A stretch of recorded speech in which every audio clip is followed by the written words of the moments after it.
मरण कंडिका का स्वाध्याय हम कर रहे हैं आचार्य श्री अमित कत्ती सागर जी महाराज द्वारा रचित। मंगलम भगवान वीरो मंगलम गौतमो गणी मंगलम कुंद कुंधारियो जैन धर्मोस्तु मंगलम सर्व मंगल मंगलम सर्व कल्याण कारिकम प्रधानम सर्व धर्माणम जैनम जयतु शासिनम जैनम जयतु शासिनम जैनम जयतु शासिनम। कल ही का आगे कंटिन्यू करते हैं। यह कर्मोदय देवों द्वारा भी दुर्निवार है, रोका नहीं जा सकता। ऐसा जानकर हे छपक तुम कर्मोदय के आने पर मन में दुख मत करो। विषाद करने पर, रोने पर, शोक करने पर या संक्लेश करने पर भी पीड़ा शांत नहीं होती, ना उसमें कुछ कमी आती है। तथा संक्लेश करना, रोना आदि से कुछ गुण भी प्राप्त नहीं होता। रोने से, शोक से, विषाद आदि से तो उल्टे त्रियंच गति का कारण भूत कर्म बनता है। भावार्थ, वेदना आदि से आतुर छपक मुनि को आचार्य महाराज समझा रहे हैं कि भो साधु, तुम रोग भूख आदि से पीड़ित हो, कलेश करोगे तो लाभ कुछ नहीं होगा, अर्थात रोग आदि कर्म नष्ट नहीं होंगे। इसके विपरीत नवीन असाता कर्म का बंध होगा, आर्त ध्यान से त्रियंच गति का बंध होगा तथा अर्थात अमनोज्ञ पदार्थ को दूर हटाने के लिए बार बार चिंतन करने रूप अनिष्ट संयोग नाम का आर्त ध्यान एवं मेरा रोग कब दूर हो, कौन सा उपाय करूं, औषधि कहाँ मिलेगी इत्यादि रूप चिंतन पीड़ा चिंतन नाम का आर्त ध्यान है। इससे त्रियंच गति का बंध होता है।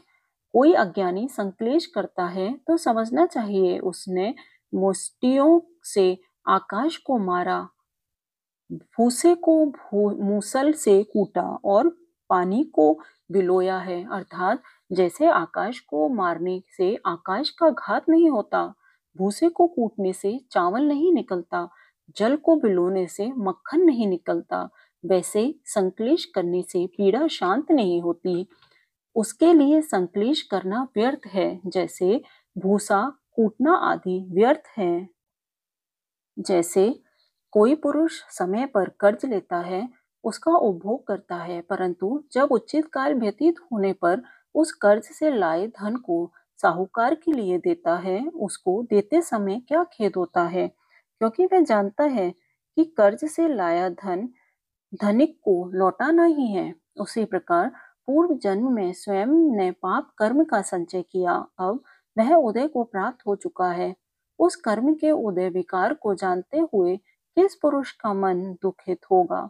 अभिप्राय यह है कि जब कर्म उदय आ चुका है तो उस वक्त शांत परिणाम से उसे भोगना ही श्रेयांस्कर है। हे महामते, पूर्व जन्म में बांधा हुआ असाता कर्म उदय में आया है, उसको तुम शांति पूर्वक सहन करो। ऐसा विचार करो कि भला हुआ कर्ज उतर गया, अर्थात जैसे किसी से पहले कर्ज लिया था उसका समय समाप्त होने पर उसको चुका देते हैं और भार रहित होते हैं, वैसे पहले मैंने ही कर्म बांधा था, अब उदय में आकर फिर जाएगा तो आगे भार नहीं रहेगा, ऐसा जानकर मन में दुखी मत होवो। भूयते, मैंने स्वयं ने पहले कर्म किया था, उसका आज स्पष्ट रूप से फल मिला है, इसमें किसी का दोष नहीं है, इस प्रकार मानकर दुख को छोड़ दो। यह पाप कर्म का उदय है एवं उससे होने वाली वेदना यदि अभूतपूर्व होती, अपने स्वयं को अन्य जीवों को भी कभी भी नहीं होती, तो तुम्हारा मन में दुखी होना उचित था, किंतु यह तो सर्वजन्य साधारण बात है। जैसे राजदंड कर टैक्स यथा समय अवश्य देने योग्य होता है, उस दंड को न्यायपूर्वक समय पर देते हुए किस मनुष्य को दुख होगा, किसी को भी नहीं होगा। इसी प्रकार कर्म बंध करने के बाद उसका फल अवश्य भोगना होता है, यह सर्वसाधारण बात है। उस कर्म फल को भोगते समय किस बुद्धिमान को दुख होगा, किसी को नहीं। भो मुनि, कर्म उदय से प्राप्त यह दुख सर्वसाधारण है एवं दुर्निवार है, अतः उसको भोगते हुए तुम दुखी मत होवो। हे छपक, तुम शीघ्र ही स्मृति को प्राप्त होवो। पांचों परमेष्ठियों के साक्षात पूर्वक ग्रहण किए हुए प्रत्याख्यान आहार त्याग का भंग करने की अपेक्षा संयत की मृत्यु होना श्रेष्ठ है।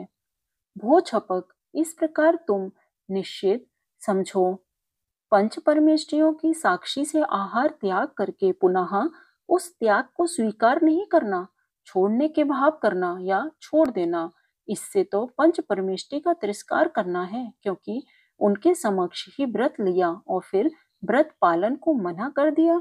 यह उनका अनादर ही है। जैसे राजा के समक्ष अमुक राज्य कार्य करूंगा ऐसी प्रतिज्ञा ली और पुनः उस कार्य से पीछे हटे तो वह राजा का तिरस्कार ही माना जाता है। जो साधु पंच परमेष्ठियों का भक्त है, उनको प्रमाणभूत मानता है, वह कभी भी उनको साक्षी से लिए हुए प्रत्याख्यान को नहीं छोड़ता है। परमेष्टि के साक्षी से आहार त्याग की प्रतिज्ञा लेकर पुनः उसका तिरस्कार करता है और तो उस परमेष्टि की असाधना से तत्काल उस साधु को महादोष लगता है, महान पाप बंद होता है। जैसे राजा के सामने राज्य संबंधी कार्य करने की प्रतिज्ञा लेकर उस कार्य को ना करें तो राजा उसे अपराधी समझकर तत्काल दंड देता है। जो साधु संघ, तीर्थंकर, आचार्य, उपाध्याय और रिद्धि संपन्न साधु जनों का तिरस्कार अनादर करता है, वह परचिक नाम के बड़े भारी प्रायश्चित को प्राप्त होता है।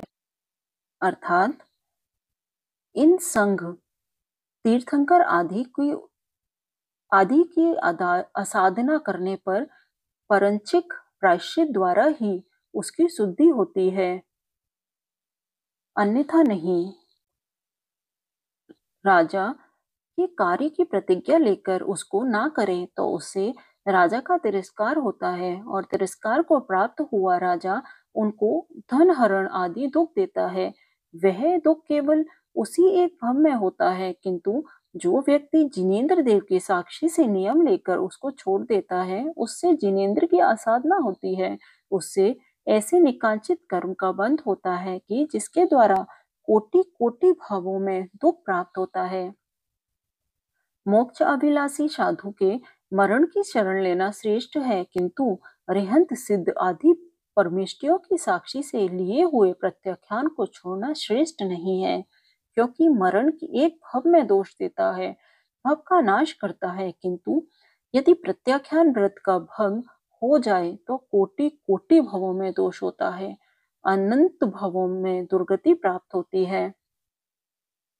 प्रत्याख्यान व्रत को लिए बिना मरण करने वाले जीवों के वैसा दोष नहीं होता जैसा प्रत्याख्यान व्रत को लेकर फिर छोड़े तो दोष होता है। भावार्थ, आहार के त्याग की प्रतिज्ञा किए बिना जो मरण करता है उसके व्रत भंग के परिणाम स्वरूप संक्लेश नहीं होता, इसलिए वह महान दोष का भागी नहीं है, किंतु आहार त्याग की प्रतिज्ञा लेकर फिर उसे तोड़ देता है, उसके मन में संक्लेश परिणाम तीव्र होते हैं, अतएव वह महादोषी है। इस संसार में संसारी प्राणी आहार के लिए जीवों का घात करता है, झूठ वचन बोलता है, पराया धन चुराता है और परिग्रह को स्वीकार करता है।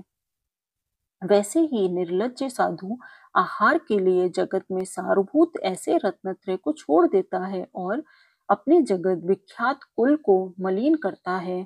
भावार्थ, आहार का त्याग करके पुनः उस आहार को ग्रहण करने से रत्नत्रय का नाश होता है, क्योंकि परमेष्टि की साक्षी से व्रत लेकर छोड़ा है तो उस व्यक्ति के परमेष्टि के प्रति श्रद्धा के भाव नष्ट हुए ही हैं तथा नियम का भंग होने से चारित्र भी समाप्त हुआ है।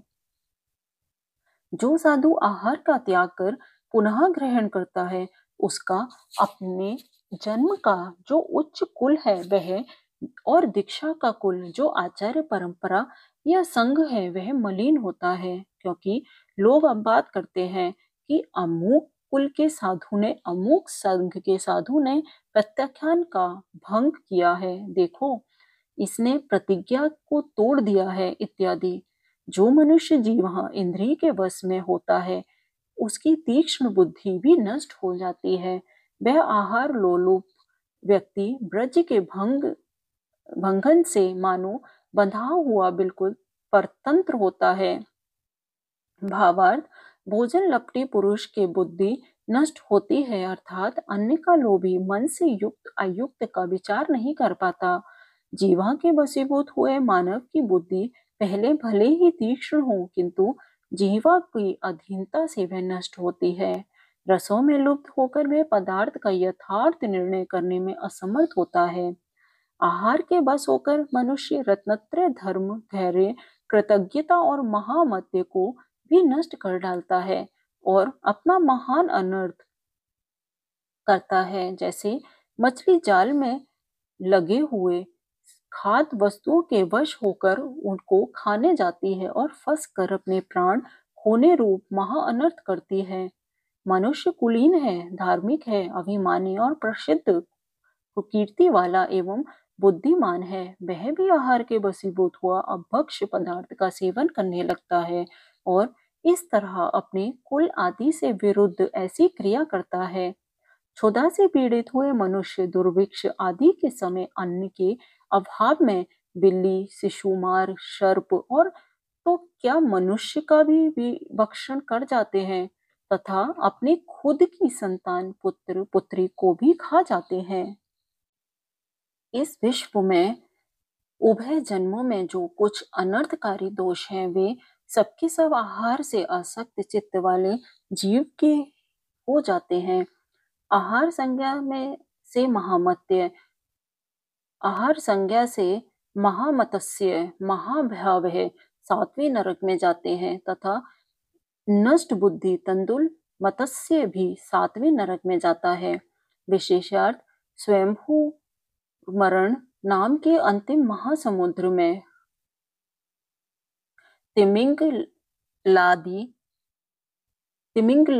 तिमिंगलादी महामत्स्य रहते हैं। उनका शरीर बहुत बड़ा 1000 योजन लंबा होता है तथा चौड़ा 500 योजन एवं मोटा 250 योजन प्रमाण है। वे महामत्स्य आहार लोलुपी हो मुख को खोल कर पड़े रहते हैं। 6 मास तक भी ऐसे ही रहते हैं। बीच में निद्रा भी लेते हैं। मुख में आए हुए जलचर जीवों को खाते हैं। 6 मास पर्यंत मुख को खोल कर बैठ जाते हैं। अनंतर मुख को बंद कर अंदर से प्रविष्ट हुए जल जंतुओं को खाकर महा उग्र पाप का बंद करते हैं और मरकर 7वें नरक के अवधि स्थान नाम के बिल में जाते हैं। उस महामत्स्यों के कान के मलंक का भक्षण करने वाले तंदुल जैसे छोटे आकार के मत्स्य रहा करते हैं। वे महामत्स्यों के मूर्खों में आते जाते हुए जल जंतुओं को देखकर सींचते हैं। ये महामत्स्य मूर्ख है, मुख को बंद नहीं करते। यदि हमको इतना बड़ा शरीर मिलता है तो एक भी जीवों को मुख से बाहर निकलने नहीं देते इत्यादि। हिंसा आदि रोग, हिंसा नंदी रौद्र ध्यान द्वारा वे तंदुल मीन भी 7वें नरक में जाते हैं। चतुरंग बल वाला सुभोम चक्रवर्ती फलों से आसक्त होकर अपने परिवार के साथ समुद्र में नष्ट हुआ था और मरकर नरक में गया था। सुभोम चक्रवर्ती की कथा। 6 खंड के अधिपति चक्रवर्ती सुभोम जिह्वा लोलुपी था। निधियों द्वारा अनेक तरह के भोग उपभोग प्राप्त होने पर भी वह सदा आतृप्त ही रहता था। एक दिन अधिक गर्म खीर परोसने के कारण उसने गुस्से से में आकर अपने रसोइये जैसेन को थाली फेंक कर मारा। थाली मर्म स्थान पर लग जाने से रसोइया तत्काल मर गया और अकाम निर्जरा के फलस्वरूप बेहतर देव हो गया। और कुछ अवधि ज्ञान से जानकर चक्री कुपित होकर उसने उसको मारने का षड्यंत्र रचा। व्यंतर देव ने सोचा कि यह रसनेन्द्रिय के वश में है, अतः मधुर फलों को देकर छल से मार देंगे। वह देव ब्राह्मण वेश में चक्री के पास आया और दिव्य मधुर फलों को भेंट में देकर अपना परिचय दिया कि मैं समुद्र के उस पार रहता हूँ। मैं आपको अपना स्वामी मानता हूँ, अतः यह मिष्ट फल लाया हूँ। चक्री प्रसन्न हुआ और उसने प्रतिदिन फल लाने को कहा। ब्राह्मण वेशधारी देव ने कहा, राजन, आप कृपा कर मेरे उस रम्य स्थान पर चलिए, वहां अनेक उद्यान फलों से भरे हैं। चक्री उसके साथ चला। समुद्र से पार होते समय ठीक मध्य समुद्र में उस देव ने अपना परिचय दिया कि अरे दुष्ट, तुमने मुझे थाली फेंक कर मारा था। उस समय मैं निर्बल था, अब उसका बदला ले अवश्य लूंगा। इतना कहकर देवों ने नौका समुद्र में डुबा दी। सुभोम उस अगाध समुद्र में मरा और नरक में चला गया। इस प्रकार भोजन की लपटता से सुभोम को चिरकाल तक नरकवास भोगना पड़ा। कथा समाप्त। हे भद्र, आहार संज्ञा से तुमने अतीत काल में अत्यंत पाप को करके चिरकाल तक संसार रूपी महासमुद्र में सतत महान दुखों को भोगा था। अहो छपकराज, क्या अब भी पुनः तुम संसार वन में भ्रमण करना चाहते हो, जो कि आज भी दुखदायी भोजन की इच्छाओं को छोड़ नहीं रहे हैं? आचार्य महाराज छपक को समझाते जा रहे हैं कि यह जीव चिरकाल तक भोजन करे, किंतु वह कभी तृप्त नहीं होता।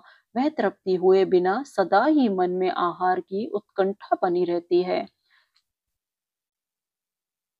जैसे ईंधन द्वारा अग्नि तृप्त नहीं होती, जल द्वारा सागर तृप्त नहीं होता, वैसे ही ग्रहण किए गए भोजन द्वारा जीव कभी तृप्त नहीं होता है। महान महान भोग तथा भोज्य पदार्थ जिनके पास मौजूद हैं, ऐसे लोग भूमिज मनुष्य, चक्रवर्ती, बलदेव, नारायण, पुरंदर विशिष्ट आहार द्वारा तृप्ति को प्राप्त नहीं हुए, तो फिर अन्य साधारण जीव सामान्य आहार द्वारा किस प्रकार तृप्त हो सकते हैं? नहीं हो सकते। विशेषार्थ भोग भूमि में भोजनांग, पानांग, पनांग आदि 10 प्रकार के कल्प वृक्ष होते हैं। इन वृक्षों द्वारा वहां के मानव को दिव्य मिष्ट आहार एवं पेय प्राप्त होते हैं। चक्रवर्ती के भोजन को बनाने वाले 360 रसोइया होते हैं। वे एक दिन में एक रसोइया इस प्रकार क्रमशः वर्ष के 360 दिनों में अत्यंत मनोहर आहार बनाते हैं, अर्थात एक दिन में एक रसोइया भोजन बनाता है, दूसरे दिन में दूसरा। इस प्रकार विशिष्ट भोजन को बनाकर चक्रवर्ती को परोसा जाता है।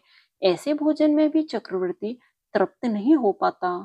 ऐसे ही अर्धर्च ही नारायण, प्रति नारायण के तथा बलदेव के भोज्य पदार्थ महान विशिष्ट हुआ करते हैं। उन पदार्थों को अर्धचक्री आदि भी तृप्त नहीं होते हैं। देवेंद्र आदि स्वर्ग के देवों का आहार तो मानसिक होता है।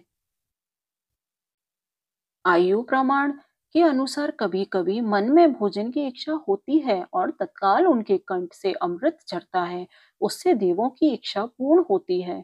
किंतु हमेशा के लिए ये विशिष्ट व्यक्ति भी तृप्त नहीं हो पाते। अतः आचार्य छपक को उपदेश देते हैं कि ऐसे दिव्य भोजी व्यक्ति भी आहार से तृप्त नहीं होते, तो किंचित गोचरी व्रति से प्राप्त आहार से क्या तृप्ति होगी? कदापि नहीं।